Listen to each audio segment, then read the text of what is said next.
Hello everyone, आज हम पढ़ेंगे क्लास 7 इंग्लिश का chapter fire, friend and foe. Fire का मतलब होता है आग। तो आग आपकी दोस्त भी है और आपकी दुश्मन भी हो सकती है। फो का मतलब होता है दुश्मन या शत्रु, ठीक है।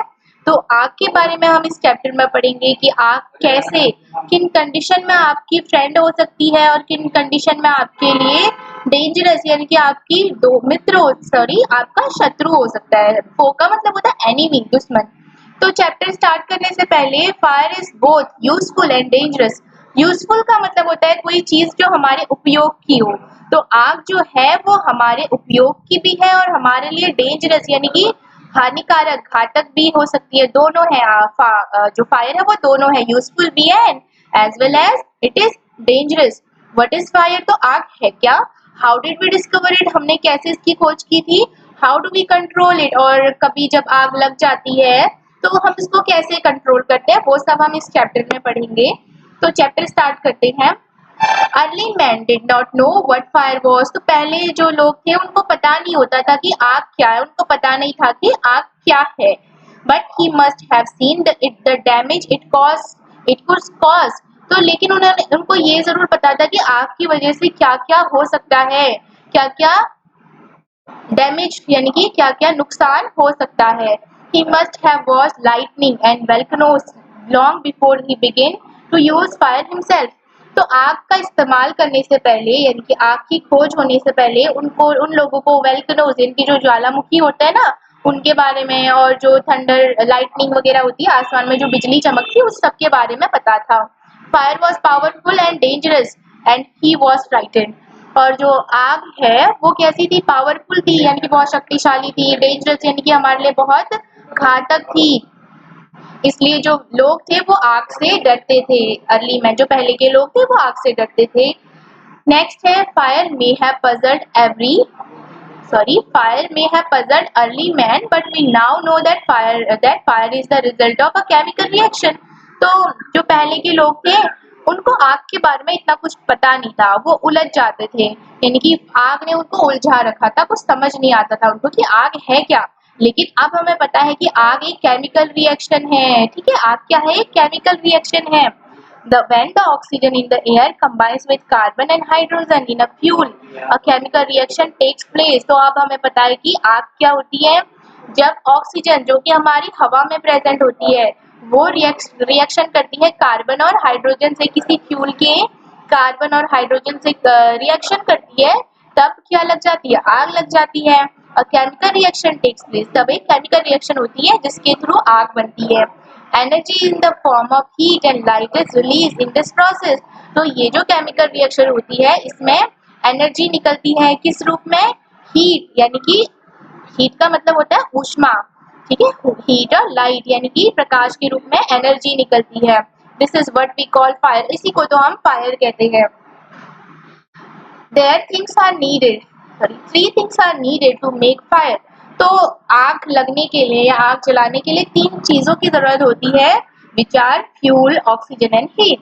फ्यूल चाहिए होता है हमको। फ्यूल वो होता है जिसे हम जलाते हैं। फॉर एग्जाम्पल आप घर में आग जलाते हो ना, तो लकड़ी जलाते हो आप, लकड़ी क्या है? आपका फ्यूल है, ठीक है।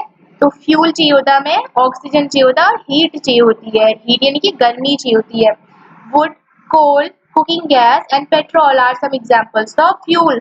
तो उदाहरण क्या है फ्यूल के? फ्यूल को हिंदी में ईंधन कहते हैं। वुड है लकड़ी, कोल कोयला, कुकिंग गैस जिससे आप घर में खाना पकाते हो, सिलेंडर में होती है जो एलपीजी गैस, एंड पेट्रोल, और पेट्रोल जो स्कूटी वगैरह और बाइक वगैरह में आप डलाते हो वो पेट्रोल होता है, कार्स वगैरह में। ये फ्यूल के एग्जाम्पल है। Oxygen comes from the air, और ऑक्सीजन तो हमारी हवा में प्रेजेंट है ही। That is why when you blow or smouldering paper it often burst into flame. तो इसी कारण जब आप कभी थोड़े से जले हुए पेपर को क्या करते हो, उस पर फूंक मारते हो ना, तो उस पर आग लग जाती है, आपने देखा होगा। The third thing needed to make fire is heat. और तीसरी चीज जो है आग लगने के लिए, आग जलाने के लिए, वो क्या चाहिए होती है? हीट यानी कि गर्मी। Fuel and oxygen do not make fire by themselves.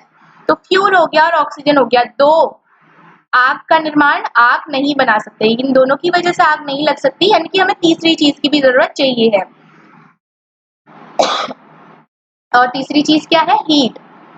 और एल्स अ न्यूज़पेपर और a stick lying in the open would catch fire on its own.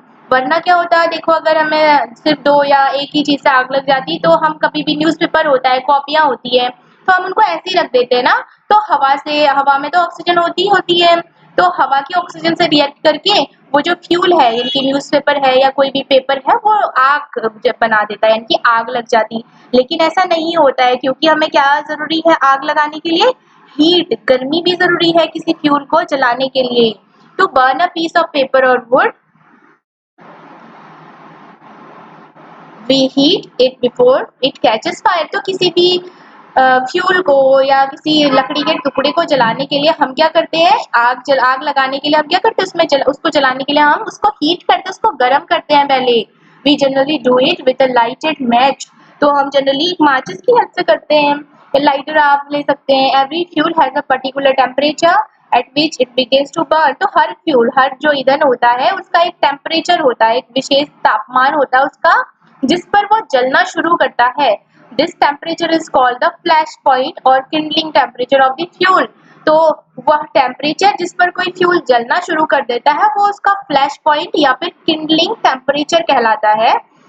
It is sometimes said that fire is a good servant but a bad master। तो कभी कभी ऐसा भी कहा जाता है कि फायर जो है एक अच्छा सर्वेंट तो है, लेकिन एक गंदा मास्टर भी है। मालिक के तौर पर गंदा है और सर्वेंट के तौर पर अच्छा है। हम कह सकते हैं कि जो फायर है वो हमारे लिए अच्छी भी है और बुरी भी है। जब तक वो हमारे कंट्रोल में है तब तक वो हमारे लिए अच्छी है, यानी कि हम उसका यूज कर सकते हैं बहुत से कामों में। लेकिन जब वो अनकंट्रोल हो जाती है फिर वो हमारे लिए काफी डेंजरस हो सकती है। It only means that fire is very useful as long as it kept under control. तो इस सब का मतलब यही है कि जब तक आग जो है कंट्रोल में है तो वो हमारे लिए यूजफुल है। For instance we use it to cook our food, warm our homes in winter and to generate electricity. तो जैसे कि हम क्या करते हैं, खाना पकाने के लिए आग का यूज करते हैं, हमारे घरों को गर्म करने के लिए जाड़ों में हम आग का यूज करते हैं, और बिजली बनाने के लिए भी हम आग का यूज करते हैं। But on the other hand, वहीं दूसरी ओर, if fire gets out of control it can be very dangerous. अगर आग जो है कंट्रोल से बाहर हो जाए तो वो बहुत ज्यादा डेंजरस हो सकती है, घातक सिद्ध हो सकती है हमारे लिए। Each year thousands of homes and shops are damage by fire. हर साल आप न्यूज़पेपर में भी पढ़ते होंगे, खबर आती है कि आग लग गई, दुकान में आग लगी, किसी के घर में आग लग गई। तो हर साल थाउजेंड्स ऑफ होम, हजारों घर और दुकान जो है वो फायर की वजह से डैमेज, यानी कि उनमें काफी ज्यादा नुकसान होता है आग की वजह से, आग लग जाने की वजह से। Vast areas of forest are also destroyed and hundreds of people are killed or injured। आप ये तो देखते होंगे कि जंगलों में आग लग जाती है जिसकी वजह से काफी जो जंगली जानवर है वो मर जाते हैं, है ना। तो इसमें कहा गया है कि vast areas of forest are also destroyed and hundreds of people are killed और इंजर्ड। और बहुत बड़ी मात्रा में, या बड़े जो जंगल है हमारे, वो काफी ज्यादा क्षेत्र उसका जल जाता है, आग लग जाती है उसमें। और क्या होता है, कहीं घर पे आग लगी तो काफी ज्यादा लोग मर जाते हैं, घायल हो जाते हैं, जानवर मर जाते हैं हमारे। Just as three things are needed to start a fire, there are three main ways in which the fire can be put out. तो जैसा हमने पढ़ा कि आग जलाने के लिए तीन चीजों की जरूरत होती है। क्या क्या तीन चीजें हैं वो? एक होता है हमारा फ्यूल जिसको हम जलाते हैं, दूसरा होता है हीट, और तीसरी होती है ऑक्सीजन। ठीक है, तो तीन चीजों की जरूरत होती है। तो आग बुझाने के लिए भी तो हम इन्हीं की हेल्प ले सकते हैं ना। हम इन तीनों में से किसी एक चीज को आउट कर देते हैं, या किसी एक चीज का सोर्स जो है उसको बंद कर देंगे, तो हमारी आग जो है वो कंट्रोल में आ सकती है, वो बुझ सकती है। In each one of the three things needed for burning is taken away. तो हम क्या कर सकते हैं, इन तीन चीजों में से एक चीज को हटा सकते हैं जिससे जो आग है वो कंट्रोल में आ जाएगी। नेक्स्ट है, for example we can take away the fuel. हम फ्यूल को हटा सकते हैं या उसकी सप्लाई को बंद कर सकते हैं। If the fire has no fuel to feed on, no burning can take place. तो अगर फ्यूल ही नहीं मिलेगा जलने के लिए तो कैसे आग लगेगी। We often let a fire die out simply by not adding more fuel to it. तो ऐसा हम किस लिए कैसे कर सकते हैं, हम और ज्यादा फ्यूल इस पे नहीं डालेंगे, तो ऐसे हम आग बढ़ने से रोक सकते हैं। The second way of putting out a fire is to prevent oxygen from reaching it। और दूसरा तरीका क्या है कि हम ऑक्सीजन को उस फ्यूल तक पहुंचने से रोके जहां पर आग लगी हुई है ना, जहां पर आग लग रही है। No supply of oxygen means no fire, तो ऑक्सीजन ही नहीं मिलेगा तो आग कैसे लगेगी। Small fires can be put out और smothered with the damp blanket और अ सेक। तो इसमें कहा गया है कि जहां कम मात्रा में आग लगी होती है वहां पर हम क्या करते हैं, गीला ब्लैंकेट कंबल वगैरह डालते हैं, तो जिससे आग जो हमारे कंट्रोल में आ जाती है। This stops oxygen reaching the burning material. इससे क्या होता है, ऑक्सीजन का कांटेक्ट टूट जाता है उस फ्यूल से। बर्निंग मटेरियल का मतलब होता है जो जल रहा है, यानी कि हमारा फ्यूल। तो इससे क्या होगा, ब्लैंकेट्स वगैरह हम डालते हैं ना, आप देखते होंगे कहीं आग लग जाती है तो अगर कोई घायल हो गया है जिसको आग लग गई है तो हम उसको कंबल उड़ा देते हैं फटाफट से। तो उससे क्या होता है, ऑक्सीजन का कांटेक्ट टूट जाता है उस मटेरियल से, मटेरियल यानी कि फ्यूल से। Sometimes carbon dioxide is used to extinguish fire. कभी कभी क्या करते हैं, कार्बन डाइऑक्साइड का यूज भी करते हैं आग बुझाने के लिए। It does not allow oxygen to reach the burning material. तो कार्बन डाइऑक्साइड क्या करता है, ऑक्सीजन को बर्निंग मटेरियल यानी कि फ्यूल तक पहुंचने से रोकता है। नेक्स्ट है, the third way of putting out a fire is to remove the heat. तीसरा तरीका है कि हम हीट ना दें उस फ्यूल को, हम गर्म ना करें, तो इस तरह से हमारी आग जो कंट्रोल में आ सकती है। If the temperature can be brought down below the flash point the fuel stops burning. तो अगर किसी फ्यूल का टेम्परेचर जो है हम फ्लैश पॉइंट यानी कि उसका जो पॉइंट था जलने का, जहां पर कोई फ्यूल जलना शुरू कर रहा था, तो उससे हम उसको कम ले आएंगे तो फ्यूल जो है जलना बंद कर देगा। You blow on a burning matchstick or candle to put it out. तो हम क्या करते हैं, जैसे जलती हुई माचिस की तिल्ली या फिर जलती हुई कैंडल पे फूंक मारते तो वो बुझ जाती है। In doing so you remove the hot air around the flame bringing down its temperature below the flash point. तो इसमें हम क्या करते हैं, उसके टेम्परेचर को कम करते हैं, जिससे वो उसका जो टेम्परेचर होता है वो फ्लैश पॉइंट से कम हो जाता है और आग बुझ जाती है। And the candle goes out, और कैंडल जो है वो बुझ जाती है। Sometimes water is spread on the fire. तो कभी कभी पानी भी फेंका जाता है ना आग में। It observe heat from the burning fuel and louvers the temperature. तो पानी क्यों डालते होंगे, क्योंकि पानी से क्या होता है, पानी से ठंडा ठंडा होता है ना, तो पानी क्या करता है, फ्यूल का जो फ्लैश पॉइंट है उसको कम करता है, ठंडा कर देता है फ्यूल को, जिससे उसका फ्लैश पॉइंट जो है वो कम हो जाता है। The blanket of water also cuts out the supply of oxygen and the fire is extinguished। तो बहुत ब्लैंकेट ऑफ वाटर का मतलब होता है बहुत ज्यादा पानी डाल देना, उससे क्या होगा, also cuts the supply of oxygen, oxygen की सप्लाई भी रुक जाएगी और आग बुझ जाती है। तो वाटर क्या काम करता है, एक तो वो ऑक्सीजन की सप्लाई को भी रोकता है, दूसरा जो फ्यूल का टेम्परेचर है उस टेम्परेचर को उसका फ्लैश पॉइंट जो है उससे कम ले आता है, ताकि फ्यूल जो है खुद ब खुद जलना बंद हो जाए। Some fires can not be put out with water.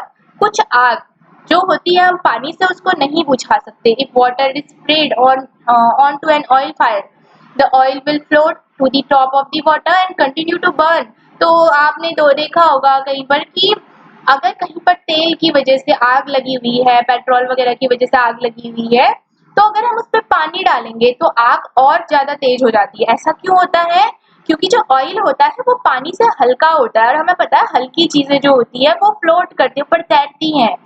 तो ऑयल जो है पानी के ऊपर आ जाएगा, पानी नीचे आ जाएगा, जिससे जो ऑयल है और तेजी से जलने लगता है। तो हम ऐसी जगह पे कहीं भी कभी भी पानी नहीं डालेंगे जहां पर ऑयल की वजह से आग लगी होगी। This can be very dangerous because water can flow quickly. और बहुत डेंजरस हो सकता है क्योंकि वाटर बहुत जल्दी जल्दी फ्लो करता है, और जल्दी जल्दी फ्लो करेगा तो ज्यादा दूरी तक वो जल्दी जल्दी फैल जाएगा और आग फिर और तेजी से पकड़ जाएगी। Carrying the burning oil with it and spreading the fire. और आग जो है तेजी से जलने लगेगी और आग जल्दी जल्दी फैल भी जाएगी अगर हम वाटर डाल देंगे ऐसी जगह पे जहां पर ऑयल की वजह से आग लगी होगी। Water should also not be used on fires caused by electrical appliances. और आपने देखा होगा ना कहीं पे शॉर्ट सर्किट की वजह से आग लग जाती है, तो इसमें बोला गया है कि जब इलेक्ट्रिकल अप्लायंसेस यानी कि बिजली के उपकरणों की वजह से आग लगी होती है वहां पर भी हम पानी नहीं डालते हैं। The person spraying water might receive an electric shock and be killed. क्योंकि जो व्यक्ति पानी डाल रहा होता है, क्या हो सकता है, उसको इलेक्ट्रिक शॉक यानी कि करंट भी लग सकता है और वो मर भी सकता है, क्योंकि हमें पता है water is a good conductor of electricity. ठीक है, तो इलेक्ट्रिसिटी को कंडक्ट करके वो हम तक पहुंचा देगा, जिससे जो स्प्रे कर रहा होता है जो व्यक्ति पानी डाल रहा होता है उसको इलेक्ट्रिक शॉक लग जाएगा और वो मर जाएगा। A carbon dioxide extinguisher is the best thing to fight an electrical fire. तो ऐसी जगह पे हम क्या करते हैं, कार्बन डाइऑक्साइड का यूज करते हैं आग बुझाने के लिए। हम ऐसी जगह पे क्या करेंगे जहां पर ऑयल की वजह से या फिर इलेक्ट्रिकल अप्लायंसेस की वजह से आग लगी होगी, हम यूज करेंगे वहां पर कार्बन डाइऑक्साइड। नेक्स्ट है we spend millions of rupees each year in fighting fires. तो आग से लड़ने के लिए, आग बुझाने के लिए या ऐसी ट्रेनिंग के लिए हम क्या करते हैं, हर साल लाखों रुपए खर्च करते हैं। And we spend more trying to find new ways of preventing fires from happening and getting out of control। हम बहुत सारे पैसे इसमें भी खर्च करते हैं कि कैसे आग को कम किया जाए और कैसे उसे कंट्रोल किया जाए, ये सब ट्रेनिंग लेने में, ये सब सीखने में। On the whole, we have learned rather well to control fire and put it to good use in our everyday life। तो हम ये चीज भी सीखते हैं कि कैसे आग को कंट्रोल में किया जाता है और कैसे फिर हम इसका सदुपयोग कर सकते हैं हमारे दैनिक जीवन में। लॉन्ग अगो, तो बहुत सालों पहले देयर वर नो फायरमैन। पहले तो कोई फायरमैन नहीं होते थे ना। आप जब आजकल जो आप फायर ब्रिगेड वालों को बुलाते हो, पहले ऐसा कोई ब्रिगेड नहीं था। व्हेन फायर ब्रोक आउट, तो जब भी कहीं आग लगती थी, everybody become a fire fighter. तो हर कोई फायर फाइटर यानी कि आग से लड़ने वाला बन जाता था। पीपल फॉर्म ह्यूमन चेन्स, तो लोग क्या करते थे, एक चेन जैसी बना लेते थे। They still do if required. तो आजकल भी ऐसा किया जाता है, जब जो फायर ब्रिगेड वाले होते हैं उनको कभी टाइम लग जाता है आने में, तो आजकल भी जो लोग होते हैं चेन जैसी बना लेते हैं। फिर क्या करते हैं, pass buckets of water from a well or a pond to the place. फिर वो क्या करते हैं, पानी की बाल्टियां किसी वाटर सोर्स से, पॉन्ड हो गया या रिवर हो गया, कुछ भी पानी के स्रोत से वो एक दूसरे को पास करते हैं वहां तक जहां पर आग लगी होगी। तो इस तरह से वो आग बुझाते हैं। Now there are laws about building construction which ensure that space is left between buildings to reduce the fire risk। और आजकल तो जब हम घर बनाते हैं या कोई बिल्डिंग बनाते हैं तो ऐसे लॉज बनाए गए हैं कि जो जब मकान बनाएंगे इस तरह से बनाए जाए कोई भी मकान कि उनके बीच एक प्रॉपर स्पेस हो, जगह हो, ताकि एक मकान में अगर आग लग जाती तो वो दूसरे मकान तक ना फैले, दूसरी बिल्डिंग तक वो ना फैले। Every new building, especially a public place, must ensure observance of fire prevention norms, bands of firefighting workers with special equipments। तो हर बिल्डिंग, इसमें बात की गई कि every new building specially a public place, her new building जैसे कि कोई public place हो गया। पब्लिक प्लेस यानी कि जहाँ पर हर व्यक्ति जा सकता है, जैसे कि मॉल्स हो गए और होटल्स हो गए, जहाँ पर हर कोई जा सकता है, वो पब्लिक प्लेस होता है। टेम्पल्स है, ये सारे पब्लिक प्लेस है। Must ensure observance of fire prevention norms. तो ऐसी जगह में हमेशा क्या होने चाहिए, आग बुझाने के लिए साधन होने चाहिए पर्याप्त। Bands of fire fighting workers with special equipments known as fire brigades are there to put or out fire। वहां पर क्या होता है, जो फायर ब्रिगेड होता है हमेशा तत्पर रहते हैं कि अभी अगर ऐसी दुर्घटना हो गई, ऐसी घटना हो गई, आग पकड़ गई, तो फटाफट से वो आके अपने इक्विपमेंट्स यानी कि अपने हथियार औजार लाके वो वहां पर आग बुझा देते हैं। इक्विपमेंट्स का मतलब हुआ थिंग्स नीडेड, जो भी चीजें हमें चाहिए होती है। और बैंड्स का मतलब यहाँ पे ग्रुप लिया गया है, यानी कि उनका समूह, दल। नेक्स्ट है fire fighters are highly trained people. और जो फायर फाइटर्स होते हैं वो काफी ट्रेन होते हैं, यानी कि उनकी बहुत अच्छे से ट्रेनिंग करी होती है उन्होंने। दे पोजेस मैनी स्किल्स, उनको बहुत सारे कौशल आते हैं। स्किल्स का मतलब कौशल। दे कट ऑफ इलेक्ट्रिसिटी सप्लाई, वो क्या करते हैं, बिजली की सप्लाई को काट देते हैं। नॉक डाउन डेंजरस वॉल्स को नीचे गिरा देते हैं। Spray water and other material, और फिर क्या करते हैं, पानी का छिड़काव करते हैं, दूसरे मटेरियल्स का छिड़काव करते हैं, जैसे हमारा कार्बन डाइऑक्साइड हो गया। To bring fire under control, आग को कंट्रोल में लाने के लिए। They are also trained in first aid so that they can help people suffering from burns and from the effect of smoke। First aid का मतलब होता है प्राथमिक उपचार, ठीक है। हॉस्पिटल जाने से पहले जो उपचार किया जाता है उसको फर्स्ट एड कहते हैं। तो जो फायर ब्रिगेड वाले होते हैं उनको फर्स्ट एड की ट्रेनिंग भी दी जाती है, ताकि जैसे कहीं पे आग लगी हो और कोई वहाँ पे इंजर्ड हो गया हो, घायल हो गया हो, जैसे धुएं की वजह से सफोकेशन हो जाती है ना, दम घुट जाता है, बेहोश हो जाते हैं, तो उसका फर्स्ट एड कैसे करना है, तो इस सब की ट्रेनिंग भी उनको दी जाती है। The discovery of fire and its uses helped early men to cope with nature better and gradually adopt a settled mode of life।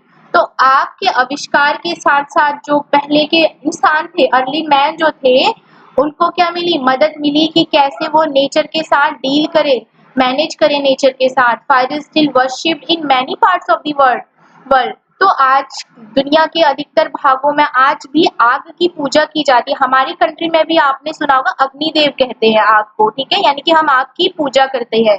Fire is needed a friend but fire is indeed a friend, but as we know, it can be a dangerous enemy once it gets out of control.